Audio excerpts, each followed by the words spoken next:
Welcome to the deep dive. Today we're taking a fascinating trip back to the 18th century to crack open one of history's greatest technological enigmas. It's a really incredible story. It is. It's a marvel of both engineering and deception that captivated the Western world for nearly a century. We're talking about the Mechanical Turk. Also known as the automaton chess player, or its German name, the Schach-Turke. And our mission today is to go far beyond just saying. There was a man inside. Exactly, because that's the easy part. We want to unpack the sheer genius, the artistry that was required to maintain this legendary illusion. It debuted in 1770 and was exhibited for 84 years, all the way until 1854. It's not just a passing parlor trick. That's the key thing to understand. This was the ultimate piece of, pre-digital showmanship. A machine that seemed completely autonomous. And capable of high-level intellectual competition.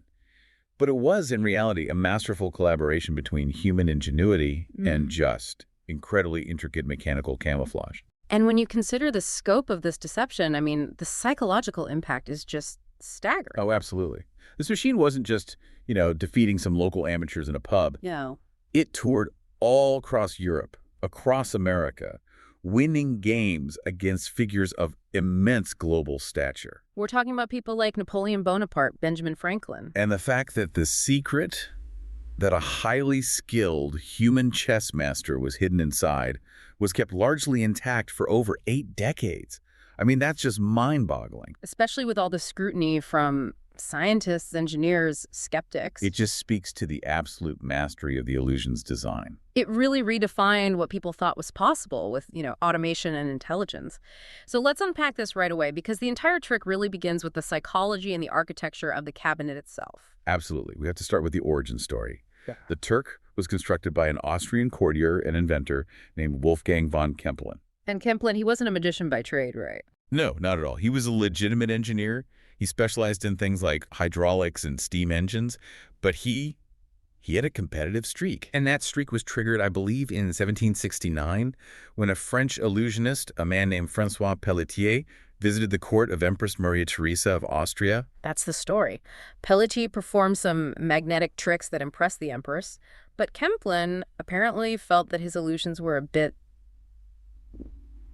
superficial. A bit cheap? Yeah. So he boasted publicly that he could return within a year with an invention that was far superior, far more profound. It was basically a dare. It was. And Kempelen delivered. He completed the Turk and presented it to the court in 1770. And the machine itself was immediately striking, designed to project this air of exotic intellectual mystery. Let's visualize it for a second. The Turk wasn't a full body, was it? No. It was a life-size model of a human head and torso.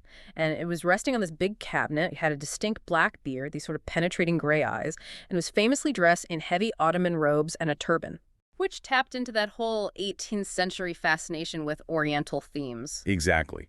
When it was at rest, its left arm held a long Ottoman smoking pipe, and the figure sat behind this massive cabinet, which was the true nerve center of the whole operation. How big was the cabinet? It was roughly 3.5 feet long, 2 feet deep, and maybe 2.5 feet high, with the chessboard fixed right on top. And that cabinet, as you said, was the key.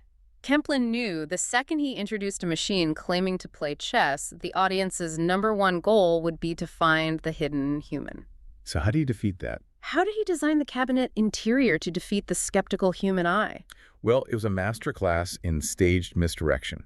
It exploited the human tendency to assume that what you can see is the whole truth. So what was the first step in the demonstration? Kempelen would first open the front doors on the left side of the cabinet, and here the audience would see just this dense flurry of complex brass levers, gears, and cogs. Designed to look exactly like the intricate clockwork of a complicated automaton. Exactly.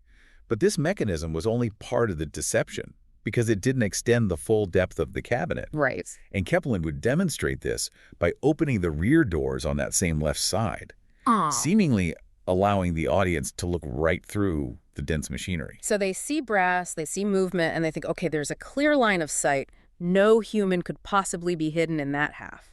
Precisely. Then he'd shift the demonstration over to the right side of the cabinet. And this side was completely different. Totally different. It had almost no machinery at all.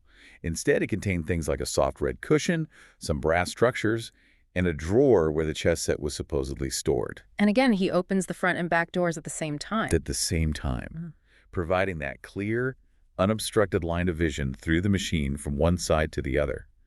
So the audience saw complexity on one side, emptiness on the other, but they always felt like they saw through the whole depth of the machine at some point. What's so fascinating here is that the audience saw evidence that should preclude a human presence. They saw visible mechanisms and clear space. But it all relies on the fact that they never saw the whole cabinet volume revealed at once. And that is where the true genius, the hidden architecture, comes into play. The sliding seats. Ah, the famous sliding seat. The visible clockwork on the left and the chest drawer on the right. They only extended about 1/3 of the way back. So the rest was empty. The remaining 2/3 of the cabinet was a hollow, empty cavity. And inside that cavity, Kemplin installed a sliding seat mechanism on light rails. This allowed the operator, who had to be, small and very flexible, to physically maneuver themselves inside the box. Exactly. The sliding seat allowed a small adult or a highly trained individual to shift their entire body around inside the cavity, constantly evading the audience's view as Kemplin opened the doors section by section. So, for example, when Kemplin opened the front left door to show the clockwork, The operator would slide to the back right, hidden in the shadows. When Kemplin moved to open the back right door, the operator would slide forward and to the left. and this movement didn't break the visual continuity of the machine. How did that work? No, because the act of the operator sliding their seat triggered a counteraction. Dummy machinery or sliding panels would move into place to fill the space the operator had just vacated. That's brilliant. So whether a door was open or closed, the space either appeared full of mechanisms or it appeared empty with a clear view through. The audience was just. They were convinced they saw the full, empty volume of the cabinet, section by section. It was the engineering of psychological conviction. It's an incredible piece of early engineering psychology. But okay, now that we know where the operator was hiding, crammed into this dark, confined, and certainly hot space, Right. we have to address the second great mystery. How did this person, unable to see the external world, actually play high-level chess? Well, the mechanism for sight and communication was surprisingly effective, and it was entirely non-optical. It was all magnets. All magnets.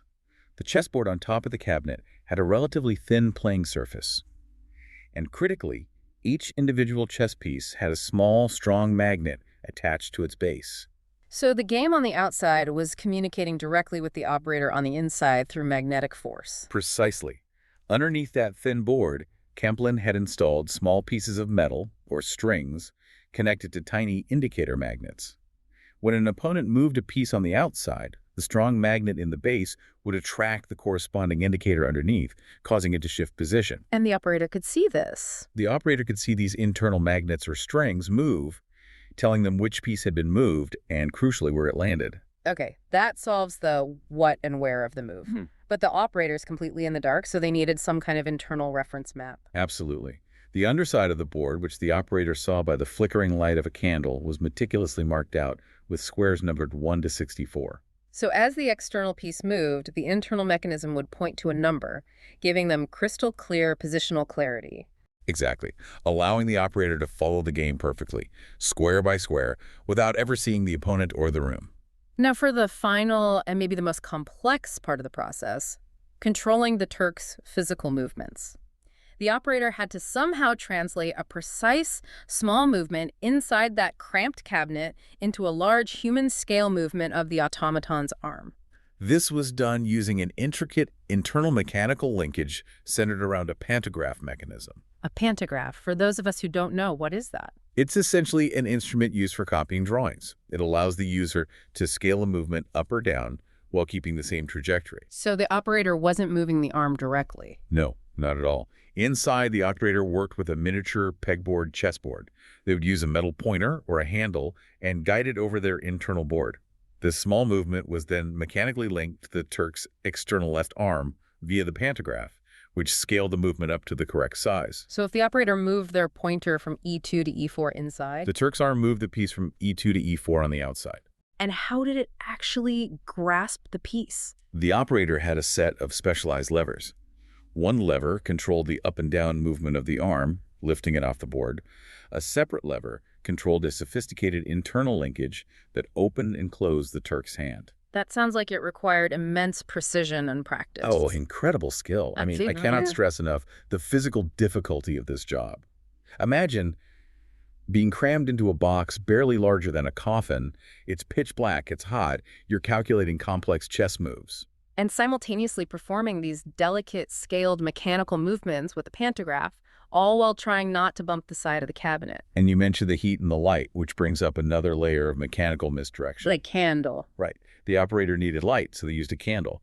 But burning a candle in a confined space creates a few problems: heat, smoke, and a lack of oxygen. So how did Kempelen manage the smoke ventilation without giving away that there was a hidden lamp inside? He used the Turk's exotic presentation to his advantage. A small series of ventilation tubes led from the lamp, channeling the smoke and heat upwards through the Turk's body. Out through the turbine. Out through the turbine. And this smoke was then conveniently disguised by the smoke coming from other candelabra that were strategically placed where the game was being played. Just another layer of the illusion. It's astonishing how Kempelen thought of everything, right down to the atmosphere. But the performance wasn't just about mechanics, it was about authority. The Turk acted like a highly intelligent, maybe slightly temperamental being. Absolutely. Kempelen was the showman. He made sure the audience remained focused on the machine's supposed intelligence. He would walk around the room during matches, loudly asking the Turk if it was ready. Right, to show he wasn't manipulating it. Exactly. He even encouraged observers to test the cabinet with iron bars or magnets, proving it wasn't operated by some external lodestone, which was a common theory at the time. And the Turk was a rigid enforcer of the rules, which added to this air of authority. It was programmed to appear sentient. The internal mechanism allowed the operator to trigger certain signals. For instance, the Turk would nod twice if it threatened the opponent's queen. And 3 times for check. 3 times for check. Behavior suggesting foresight, comprehension. And the famous reaction to cheating is the ultimate example of this. Indeed. There's the famous anecdote from Louis Dutens, a traveler and author. Dutens, like many others, tried to test the machine's limits. He gave his queen the move of a knight, an illegal move. And the Turk's reaction was what? It was a 3-tiered escalation. First, it shook its head, sort of in disapproval, and moved the piece back. But Dutens tried it again. And the Turk escalated the punishment. It removed the piece entirely and then just took its own turn, basically forcing Dutens to forfeit a material advantage. Yeah. That kind of behavioral complexity convinced people it had a moral or intelligent understanding of chess rules. And to further cement this idea that the Turk was an intelligent machine capable of abstract thought, it performed feats beyond just standard chess games. The most famous was the Knight's Tour. Ah, yes. The Knight's Tour is a classic, notoriously difficult puzzle. It requires the knight to visit every single square on the board exactly once. Which requires immense forward planning. For the Turk to do this flawlessly from any starting point must have been a staggering demonstration of computational ability to an 18th century mind. Of course. But the solution wasn't computational power. How is it done? It relied on the same internal pegboard system. The operator had access to a pre-marked laminated pegboard that contained a closed-loop solution or a reentrant tour. Closed loop. Meaning the knight can move from the last square back to the first. Because the solution was a closed loop, the operator could start at any square and just flawlessly follow the pre-marked path. So it was a demonstration of a perfectly memorized algorithm rather than calculation. Precisely. And the Turk could even communicate. That's right, beyond the nods and head shakes. Yes. It could converse with spectators using a letterboard in 3 languages: English, French, and German. People would ask questions, and the operator would use the pantograph to point the Turk's arm at letters on a big external board to spell out answers. And people kept records of these conversations. They did. Mathematician Carl Friedrich Hindenburg kept extensive records, detailing the Turk's humorous or evasive answers about its age, its marital status, or, inevitably, its secret workings. It sounds like an overwhelming success, but moving into the era of its famous opponents, it's worth noting that the creator, Wolfgang von Kempelen, he seemed genuinely frustrated by his own invention. He had an almost bizarre contempt for it. Kempelen was a serious engineer, fascinated by mechanisms that replicated human function, like his speech machines. And he saw the Turk as a distraction. He frequently dismissed it as a mere trifle. He often called it a burden because of the constant demands for maintenance and exhibition. He even dismantled it at one point, hoping to be rid of it. That's right. After its initial run, he just took it apart. But Emperor Joseph II, realizing the diplomatic and novelty value of the machine, ordered Kempelen to reconstruct it for a Russian state visit in 1781. And that led to the big European tour. It did, starting in 1783. And that tour pitted the Turk against the best minds in Europe. The game against Francois-André Danik and Philidor. That's legendary. Philidor was considered the best player in the world at the time. A true champion. He was a musical composer known as the greatest chess player of the 18th century. He played the Turk in Paris in 1783, and he won. He won, but it wasn't easy. Not at all. His son later recounted that his father described it as his most fatiguing game of chess ever. The mental strain of competing against a machine that responds with unnerving speed must have been enormous. The Turk's final game in Paris was against an American icon, Benjamin Franklin. Yes, who was serving as the American ambassador to France. Franklin was fascinated by technology and trickery, but he was also inherently skeptical. And the Turk beat him. The Turk won. And Franklin remained interested in the automaton for the rest of his life. It's noted he kept a copy of a book by Philip Thickness, which was one of the early attempts to expose the trick. So even during Kempelen's time, people were actively trying to figure it out. The general idea was that it had to be a human, but the method was a total mystery. Oh, they speculated endlessly. Thickness insisted the Turk concealed a small child, maybe an amputee. Another popular theory was that the operator was a dwarf, a famous chess player. The genius of the sliding seat was that it completely defeated visual inspection. Which is why even intelligent skeptics stuck to these wild theories that just didn't fit the mechanics of the cabinet. Exactly. Now, Kempelen finally sold the Turk, not long before his death in 1804. And this leads us to the figure who truly propelled the Turk into myth, Johann Nepomuk Melzel. Melzel was a highly ambitious Bavarian musician and inventor. He's famous in his own right for inventing the metronome, but he was fundamentally a showman. And he bought the Turk in 1805 for 10,000 francs. Half of Kempelen's initial asking price, which really shows you Kempelen's continued lack of faith in its value. And Melzel's goal wasn't just to operate the Turk, but to dramatically improve the illusion. He enhanced the theatrics a lot, didn't he? Oh, yeah. He spent nearly a decade restoring and upgrading the mechanism. During this time, he installed a sophisticated voice box, allowing the Turk to audibly say, "échec." French for check. Right. And that just increased the machine's perceived personification and emotional impact. And Melzel's era gave us the most famous anecdote of the Turk's career, the confrontation with Napoleon Bonaparte. This meeting, supposedly in 1809 at Schönbrunn Palace, has become legend. Napoleon, always theatrical, decided to challenge the machine in an unconventional way. He took the first move. He just moved his piece first, which wasn't customary. And Melzel, recognizing the challenge, allowed it. And Napoleon immediately tried to cheat. Of course he did. He attempted an illegal move. The Turk's first response was restrained. It just returned the piece to its original square. But Napoleon, testing its resolve, tried the illegal move a second time. And this is where the machine escalated the drama. It did. The operator responded by escalating the punishment. This time, the Turk removed the illegally moved piece from the board entirely and took its own turn. But Napoleon being Napoleon. He pushed until he reached a wall. He attempted the illegal move a third time. And the machine had clearly reached its limit. Yep, at this point, the Turk, with a sweeping motion of its arm, knocked every single piece off the board, decisively ending the game. Wow. It was a dramatic, definitive statement of mechanical authority. And Napoleon, rather than being angry, was reportedly hugely amused. He then played a proper game, only to tip over his king and surrender after 19 moves. Even if parts of that story are exaggerated, the fact that Napoleon was publicly tested and defeated by this machine added immeasurably to Melzel's fame and the Turk's mystique. It made Melzel a very wealthy showman. He profited immensely. At one point, he sold it, but quickly realized he'd sold his primary source of income, so he negotiated its repurchase and eventually set his sights on the hugely lucrative market in the United States. The North American tour began in 1826, and it was an absolute sensation. The Turk was wildly popular. Melzel brought his key operator, William Schlumberger, a highly skilled player from Alsace. Schlumberger was the hidden genius who defeated thousands of Americans, and it was during this tour that the machine captured the attention of Edgar Allan Poe. Poe observed the Turk in Richmond, Virginia, and published his famous 1836 essay, Melzel's Chess Player. Poe's analysis was dazzlingly insightful on the psychological elements, but mechanically, it was deeply flawed. What was his main argument? His central hypothesis was that if the machine were truly an automaton, it would always win. Since the Turk occasionally lost, it must be operated by a human. Which is an interesting idea, but it fails to account for the reality of chess. A perfect computer can't exist, only a computer that plays its best game. Exactly. Poe's error was thinking mechanism implied infallibility.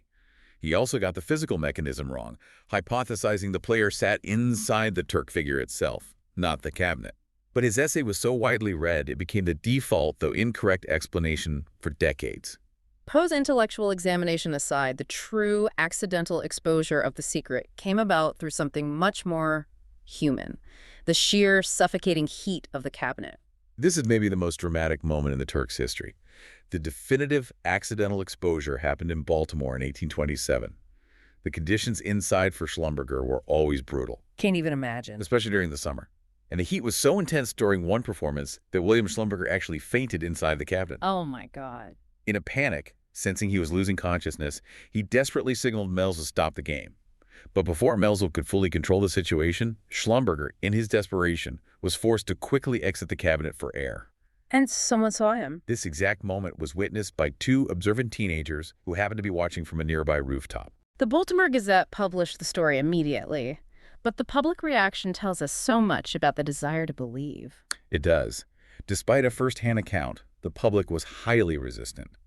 Many people, including major news sources like the National Intelligencer, refused to believe it. Yeah. They dismissed the exposure as Melzel's own clever publicity stunt. So the myth was just more appealing than the mundane truth. Much more. And Melzel, realizing the exposure didn't hurt ticket sales, if anything it boosted them, just continued his lucrative American tours. But the reliance on human talent was the machine's ultimate vulnerability. And that vulnerability was exposed tragically. While touring Havana, Cuba in 1838, the brilliant operator William Schlumberger contracted yellow fever and died. And Melzel? Melzel, without his indispensable hidden genius, already deeply in debt and reportedly struggling with heavy drinking, died at sea that July during his return trip to the U.S. His machinery, including the Turk, was left with the ship's captain as collateral. It was eventually acquired by Dr. John Kearsley Mitchell, a friend of Poe, who restored it and eventually donated it to the Philadelphia Museum. And there it sat, giving occasional, less spectacular performances. It had survived its inventor, its impresario, its operators, but its luck finally ran out. The end came suddenly on July 5, 1854. A massive fire started at the National Theater in Philadelphia and spread to the neighboring museum. The Turk was completely destroyed. And Mitchell's son arrived too late. He did, but he famously claimed that through the roaring flames, he heard the final words uttered by the machine. A check. Check. Check. Check. A dramatic, almost theatrical final farewell. And it wasn't until after its destruction that the full secret, the sliding seat magnetic indicators, was finally revealed to the world. Yes, the full mechanism was publicly revealed by Silas Mitchell himself in the Chess Monthly in 1857. He noted that although hundreds of people had guessed parts of the secret, no single account had ever accurately described the entire mechanism while the machine still existed. So since it was destroyed. There was no longer any reason to conceal this ancient enigma. It took 84 years of operation and another 3 years after its fiery death for the complete truth to be officially documented. And that leads us to the enduring legacy, which is so much bigger than just a parlor trick. The Turk's impact stretched into legitimate technological inspiration. It profoundly influenced the thinking behind the Industrial Revolution. You mentioned Edmund Cartwright before. Can you elaborate on that connection between a chess hoax and a major industrial innovation like the power loom? Certainly. In 1784, Cartwright, an English inventor, visited the Turk in London. And the mechanical complexity of it, even knowing it might be a trick, fundamentally altered his perspective on engineering. So it gave him a new benchmark for what was possible. Exactly. He was thinking about the laborious manual process of weaving, and he publicly questioned whether constructing a legitimate machine like a power loom could really be more difficult than building this chess-playing automaton. So the Turk demonstrated the public appetite for complex machinery and forced engineers to reconsider the limits of what a machine could do. It gave them confidence. He patented the prototype for the power loom, a key driver of the Industrial Revolution, within a year of seeing the Turk. So the Turk, despite being a fraud, helped create the mindset necessary for true automation. It absolutely did. And while it relied on human power, it set the stage for genuine computational machines. True, non-human chess-playing automata didn't emerge until 1912 with Leonardo Torres Quevedo's El Ajedrecista. The Turk proved the concept of an intelligent machine, which fueled the scientific quest for the real thing decades later. Okay, let's turn to its legacy in popular culture, because even after the secret was revealed, the myth continued to evolve, often based on completely inaccurate accounts. This is a fascinating aspect. Much of the enduring folklore comes from a fictionalized memoir written by the French magician Jean-Eugène Robert-Houdin, The father of modern stage magic. the very same. And his account became the version most people believed, even though it was factually incorrect about the mechanism. He's the one who popularized the myth of the Polish officer. Yes, the myth of an operator named Boruski, a skilled player whose legs had been amputated in a war, allowing him to fit in the cabinet. It was far more romantic and dramatic than a small guy on a sliding seat. And this myth, created decades after the Turks' destruction, cemented itself in the popular imagination. And this fictional myth then inspired countless pieces of art and film. Precisely. The romantic, tragic story of the limbless Polish officer inspired the classic 1927 silent film The Chess Player and numerous novels, like The Chess Machine in 2007. The Turk lives on not as the reality of a sliding cavity, but as the myth of a tragic, hidden hero. Okay, we can't talk about the legacy without discussing the most famous modern parallel, Amazon's crowdsourcing platform, Mechanical Turk. Or MTurk. This naming choice is just brilliant. It perfectly closes the historical loop. Amazon launched it in 2005. Right. And it's a service that lets businesses outsource tasks like identifying images or translating ambiguous text that are currently too complex or nuanced for full computer automation. They are essentially admitting that what looks like seamless automation is actually powered by a vast, hidden human workforce. Exactly. Amazon explicitly named the service after Kemplin's hoax. They recognize that sometimes the most effective solution isn't true artificial intelligence. It's what they call artificial intelligence. Human ingenuity hidden in plain sight, scaled up by technology. It's a perfect, self-aware parallel to the 18th century automaton that defeated Napoleon. It really is. What an incredible story of ambition, engineering psychology, and enduring myth. The Mechanical Turk really stands as this powerful historical marker. It truly does. It demonstrates our persistent fascination with automation, our willingness to suspend disbelief when presented with such a masterful illusion, and the powerful impact that the idea of an intelligent machine can have on real-world progress, even if the machine itself was a fraud. So here's where it gets really interesting for me. We know the secret of the Turk was a man hiding inside, meticulously calculating the moves. But given that technology has since advanced to the point where computers like Deep Blue can legitimately defeat the world's best human players. As happened in 1997. Right. So does the human operator inside the Turk represent the beginning of AI, the earliest effort to automate human-like intelligence, or does it represent the very end of pre-digital showmanship? It raises the question of whether the true historical significance lies in the clever mechanics of the hoax or in the human intellectual labor that the machine was designed to obscure. It was the human player who made the Turk intelligent, but it was the mechanical cabinet that allowed us to imagine a future where the machine did the thinking.